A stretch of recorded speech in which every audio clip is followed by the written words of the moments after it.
Origin of the universe में जो आपकी मोस्ट वाइडली एक्सेप्टेड थ्योरी है वो हम पढ़ेंगे, विच is your big bang theory.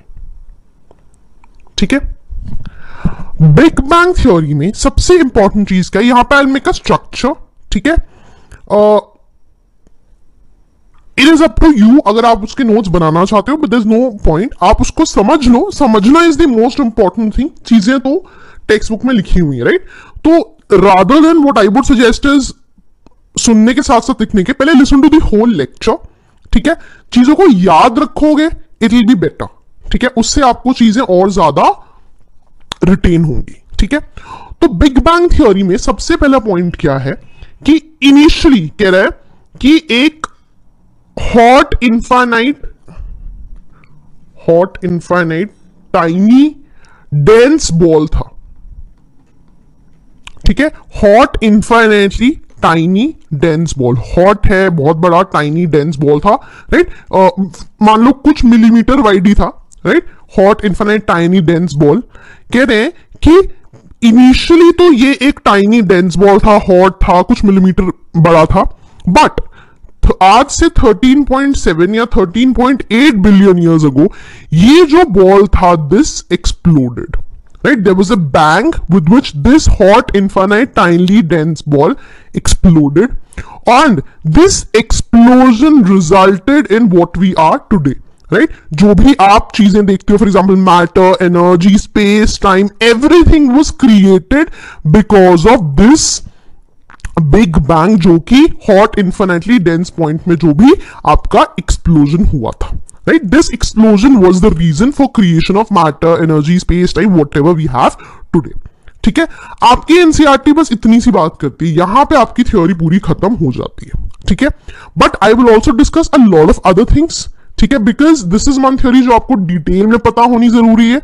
ठीक है, मेंस में कभी कभी आ जाता है आपको लिखने के, मैंने पहले ही बताया था कि इन थ्योरीज को एक्सप्लेन करो। If you get big bang theory ज्यादा मार्क्स में, तो this will help you out. ठीक है, चलो नाउ जैसे ही ये बैंग हुआ, ठीक है, इसके बाद जो भी समय था, ठीक है, from big bang to creation of whatever we have today, ये जो बीच का टाइम है, ठीक है, इसको दो एराज में डिवाइड किया जाता है। ठीक है, there is something called radiation era, ठीक है, and there's something called matter era। ठीक है, जैसे ये बैंग हुआ, रेडिएशंस आ गई, एनर्जी रिलीज हो गई बहुत ज्यादा, राइट? तो ये जो रेडिएशंस, एनर्जी रिलीज होने का प्रोसेस है, ये अगले कुछ 10,000 ईयर्स तक चलता रहा। Eventually there was beginning of एक पर्टिकुलर एरा जिसकी हम बात करेंगे। ठीक है, रेडिएशन एरा में बेसिकली क्या हुआ, जितनी भी प्रोसेसिंग है, जितना भी काम हो रहा है, that was always in terms of energy. यहां पे there was always dominance of radiation. When I say dominance of radiation, इसका मतलब है सिर्फ एनर्जी की टर्म्स में बात हो रही है, रेडिएशन है बहुत ज्यादा, मैटर की फॉर्मेशन नहीं हुई, ये सामान बना नहीं है अभी, सिर्फ रेडिएशंस की ही अभी इस एरा में डोमिनेंस है। ठीक है, और until now no matter has been formed. ठीक है, अब यहां पे क्या हो रहा है, रेडिएशंस हो रही है, यूनिवर्स कॉन्स्टेंटली, यूनिवर्स जो है तुम्हारा वो कॉन्स्टेंटली एक्सपैंड कर रहा है, ये रेडिएशंस कॉन्स्टेंटली एक्सपैंड कर रही है, एनर्जी रिलीज हो रही है, एक्सपेंशन ऑफ एनर्जी हो रही है, राइट? तो ये जो एनर्जी है because of the bang, because of the explosion, ये बेसिकली क्या है, these are your piping hot gases, ये energy in the form of hot gases है। ठीक है, eventually they led to the formation of certain subatomic particles। ठीक है, कुछ atomic particles होते हैं, ठीक है, बहुत ज्यादा फिजिक्स में नहीं जाएंगे हम, ठीक है, बस सिंपल सी चीज समझ लो। अटोमिक पार्टिकल्स क्या होते हैं, जिनको तुम और छोटे छोटे पार्ट्स में तोड़ सकते हो। सब अटोमिक क्या होते हैं, जो आगे टूटते नहीं है, जो कि बेसिकली फंडामेंटल बिल्डिंग ब्लॉक्स होते हैं जिनसे बाकी चीजें बनी होती हैं। ठीक है, तो इन पाइपिंग हॉट गैसेस से आपके यूनिवर्स के फंडामेंटल पार्टिकल्स बन गए, फंडामेंटल बिल्डिंग ब्लॉक्स, जिनसे आगे जाके मास बना। So they led to certain particles, led to the formation of certain particles, for example evolution, electrons, quarks and anti quarks, right? तो क्या हुआ, डोमिनेंस किसके रेडिएशन की कॉन्स्टेंटली यूनिवर्स एनर्जी एक्सपैंड हो रही है, हॉट गैसेस हैं, they eventually led to the formation of the basic fundamental building blocks, basic sub atomic particles of universe, that is your electron, quarks and anti quarks.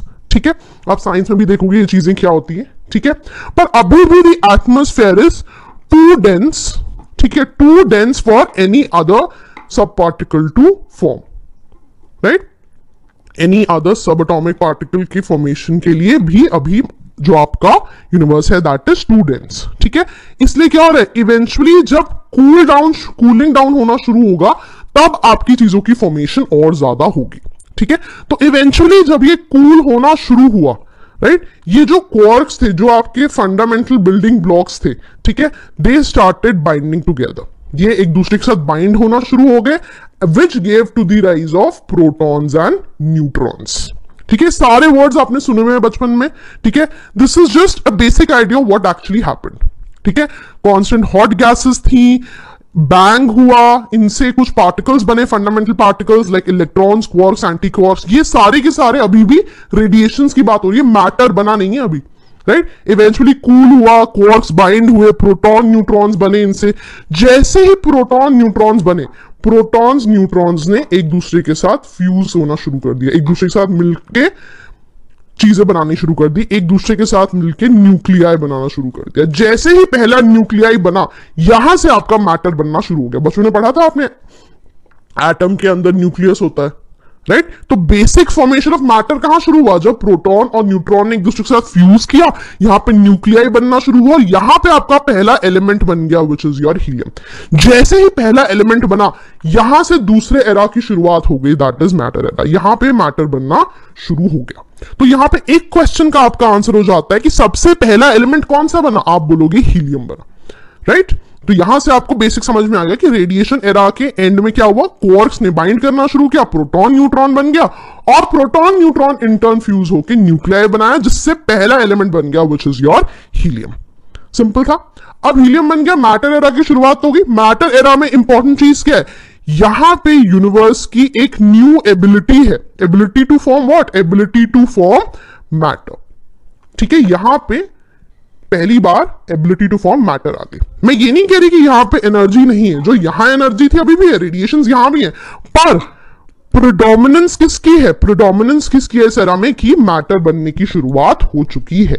ठीक है, यहां पर भी eventually चीजें जब और कूलिंग डाउन फेज में आएंगी तो क्या होगा, यहां पे इलेक्ट्रॉन खुद को अटैच करना शुरू कर देंगे with the nuclei for the first time. जैसे ही इलेक्ट्रॉन्स ने खुद को न्यूक्लियाई से अटैच करना शुरू कर दिया, राइट, यहां पे रिकॉम्बिनेशन का प्रोसेस शुरू हो गया, तो क्या होगा, this will lead to the formation of the second element of the universe which is your hydrogen, right. तो क्या हुआ, पहला एलिमेंट कौन सा था, हीलियम, दूसरा एलिमेंट कौन सा था आपका, हाइड्रोजन। तो ऐसे सवाल आ सकता है आपको, पहले दो कौन से एलिमेंट्स बने, you would know hydrogen and helium. अब आपके पास देखो, एक हाइड्रोजन है, एक आपके पास हीलियम है, दोनों मिला के अब आगे चीजें बनाना शुरू कर देंगे। जैसे ही हाइड्रोजन और हीलियम मिलेगा, दे will start the formation of different atomic clouds. ठीक है, यहां पे और गैसेस हैं बेसिकली, हाइड्रोजन हीलियम, ये और क्लाउड्स बनाना शुरू कर देंगे। क्लाउड्स में बेसिकली क्या होता है, गैसेस ही होती है। So they will start forming atomic clouds. ठीक है, इन गैसेस पे ग्रेविटी की इफेक्ट आएगी ना, ये जितने भी पार्टिकल्स हैं एक दूसरे की तरफ अट्रैक्ट करेंगे, राइट, और जितने भी पॉकेट्स ऑफ गैसेस हैं दे विल स्टार्ट एक्यूमुलेटिंग, है ना, क्लस्टर्स बनाना शुरू कर देंगे। क्लस्टर्स का मतलब क्या है कि पहले ऐसे सारी गैसेस, इवेंचुअली इन पे ग्रेविटी ने अफेक्ट किया, अब ये एक दूसरे की तरफ अट्रैक्ट होके क्लस्टर्स बन गए, स्मॉलर लम्प्स बन गए। जैसे ही ये क्लस्टर्स और स्मॉलर लम्प्स बनना शुरू होंगे तो what will happen, they will start the formation of stars. ठीक है, तो आप देख रहे हो स्टार्स हैं, दो ही गैसेस की बात की मैंने, hydrogen and helium, right. Hydrogen helium के रिएक्शंस होते रहेंगे, eventually this will become the building block of all the elements. ठीक है, हाइड्रोजन हीलियम से बाकी जितने भी पीरियोडिक एलिमेंट्स, आपके पीरियोडिक टेबल में जो एलिमेंट्स है वो बनने शुरू होंगे, और एक बार सारे एलिमेंट्स बनना शुरू हो गए तो क्या होगा, इवेंचुअली सारे बिल्डिंग ब्लॉक्स आपके यूनिवर्स के बन जाएंगे, मून्स, प्लैनेट्स, लाइफ, सभी बाकी एलिमेंट्स को मिला के बन जाता है। ठीक है, आप ना इस चीज को अप्रिशिएट पता है कब करोगे, या तो अगर आपने इतना याद कर लिया कि बिग बैंग है, हाइड्रोजन हीलियम बना था, एक एक्सप्लोजन हुआ था, बस 2 पॉइंट्स बहुत थे। But the reason I am telling you is, जैसे स्टार्स की बात हमने की है, हमें ना बेसिक ही नहीं पता होता कि सन भी तो स्टार है, ठीक है। सन में जो बेसिक रिएक्शंस आप पढ़ोगे ना, आप पढ़ोगे सन में हाइड्रोजन हीलियम के रिएक्शंस हो रहे हैं, तो यू विल रियलाइज कि ये जो प्रोसेस है ना, ये बिल्कुल एक्यूरेट है, बिकॉज सन में अभी भी हाइड्रोजन हीलियम वाले रिएक्शंस हो रहे हैं। यहां से you be able to relate, जब मैं सन पढ़ाऊंगा ना, it will become more clear हो, ठीक है। सो बहुत सारी चीजें जो आपको कॉन्सेप्ट से क्लियर हो जाती हैं, ठीक है। सिंपल था, कोई दिक्कत नहीं आनी चाहिए, बहुत सिंपल सी चीजें हुई हैं, ठीक है। एक बार शॉर्ट में बता देती हूँ, ठीक है। सबसे पहले क्या हुआ, आपके पास एक इन्फिनिट डेंस पॉइंट था, वो जो है आपका एक्सप्लोड हो गया। जैसे ही एक्सप्लोड हो गया, ठीक है, दो पार्ट्स में डिवाइड हो गया, एक आपका रेडिएशन एरा बन गया, एक आपका मैटर एरा बन गया, ठीक है। रेडिएशन एरा में क्या हुआ, इनिशियली तो डोमिनेंस है रेडिएशन की, चीजें एक्सपैंड हो रही हैं, एक्सपैंड होते होते कुछ फंडामेंटल पार्टिकल्स बन गए, इलेक्ट्रॉन्स, क्वार्क्स और एंटी क्वार्क्स जैसे, ठीक है। ये जो इलेक्ट्रॉन्स, क्वार्क्स और एंटी क्वार्क्स हैं, ये बेसिक फंडामेंटल पार्टिकल्स थे, पर अभी भी बहुत ज्यादा हीटिंग थी, तो बहुत और पार्टिकल्स नहीं बन पा रहे थे। पर जैसे ही कूल होना शुरू हुई चीजें, तो क्वार्क्स ने खुद को बाइंड कर लिया into proton and neutron, right. जैसे ही प्रोटॉन एंड न्यूट्रॉन बन गए, इन्होंने फ्यूज कर दिया एक दूसरे के साथ मिल गए टू फॉर्म अ न्यूक्लियस। जैसे ही पहला न्यूक्लियस बना, यहां पे आपका पहला एलिमेंट बन गया विच इज हीलियम, यहां पे मैटर बनना शुरू हो गया, राइट। अब रेडिएशन एरा में क्या हुआ, जैसे ही पहला मैटर बन गया, तो आपके यूनिवर्स के पास एबिलिटी आ गई कि भाई अब मैं मैटर बनाऊंगा, राइट। पर अभी भी बहुत ज्यादा हीटेड है यूनिवर्स। इवेंचुअली जब कूल डाउन हुआ, तो क्या हुआ, जो ये इलेक्ट्रॉन था, it started attaching itself to the nuclear, जो भी यहां पे न्यूक्लियर था। जैसे ही अटैचमेंट शुरू हुई, इवेंचुअली सेकंड एलिमेंट बना विच is your hydrogen, right. Hydrogen बन गया, अब आपके पास हीलियम भी है, आपके पास हाइड्रोजन भी है। This started forming different atomic clouds, ठीक है। ये जितने भी पार्टिकल्स थे इन एटॉमिक पार्टिकल्स में, इनमें ग्रेविटी हुई, सारे जितने गैसेस थे ये सारे एक साथ आने लग गए, लंप ऑफ गैसेस बन गया, क्लस्टर बन गया, ठीक है। Cluster of atoms were formed, eventually they were the seedlings of different galaxies, stars and planets, right. Eventually जो ये हाइड्रोजन हीलियम है, इन्हीं के रिएक्शन से जितने बाकी पीरियोडिक टेबल में आपके एलिमेंट्स है वो भी बनना शुरू हुए, right. And eventually everything, for example moons, planets, life was formed. Simple है, याद रहेगा, कोई दिक्कत नहीं आनी चाहिए आपको। यहां पे एक और थियोरी है, यहां पे बिग क्रंच थ्योरी, ये आपकी बुक में नहीं दी हुई है, but you should know this. Big bang और बिग क्रंच एब्सोल्युटली ऑपोजिट है। बिग क्रंच बताता है कि अब क्या होगा, ठीक है। बिग बैंग ने बताया पहले एक्सप्लोजन हुआ और एक्सप्लोजन के बाद चीजें बन गई। बिग क्रंच बोलता है अभी जो यूनिवर्स है या गैलेक्सीज है वो एक्सपैंड हुई है।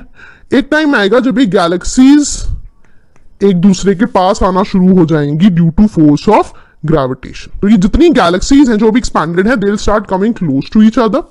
जितना भी आपका यूनिवर्स है वो एक्सप्लोड, वो कोलैप्स हो जाएगा, राइट। बिल्कुल छोटे फॉर्म में आ जाएगा, यहां पे कोलैप्स हो जाएगा and it will and in the tiny single source of energy, how it all started.